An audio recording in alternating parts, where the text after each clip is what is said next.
రష్యాతో 4 ఏళ్ల యుద్ధాన్ని ముగించే శాంతి ఒప్పందంలో భాగంగా ఉక్రెయిన్కు భద్రతా హామీలను ఇచ్చేందుకు అమెరికా అంగీకరించింది.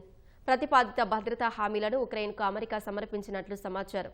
అయితే అవి ఏంటన్న వివరాలు బయటకు తెలియజేయలేదు.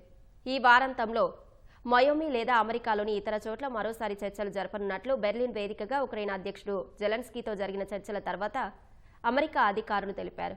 డాన్బాస్ ప్రాంతాన్ని అప్పగించాలన్న మాస్కో డిమాండ్ పైన ఉక్రెయిన్తో అభిప్రాయ భేదాలు తగ్గాయని వివరించారు. మధ్యవర్తులు, ఐరోపా నేతలతో ట్రంప్ విందులో పాల్గొన్న సందర్భంలో ఈ ప్రకటన వెలువడింది. ఈ పరిణామాలపై స్పందించిన అమెరికా అధ్యక్షుడు ట్రంప్ శాంతి స్థాపనలో గతంలో కన్నా పురోగతి సాధించినట్లు తెలిపారు. ఐరోపా నుంచి తమకు అపారమైన మద్దతుందని అన్నారు. హామీలపై ఒప్పందాన్ని అమెరికా సెనెట్ 3/2 మెజారిటీతో ఆమోదించాల్సి ఉంటుందని అమెరికా అధికారులు తెలిపారు.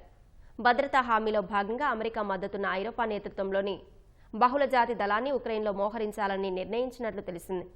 కాగా అమెరికా భద్రతా హామీలను ఇస్తే నాటోలో చేరబోమని ఇటీవలే జెలెన్స్కీ ప్రకటించారు.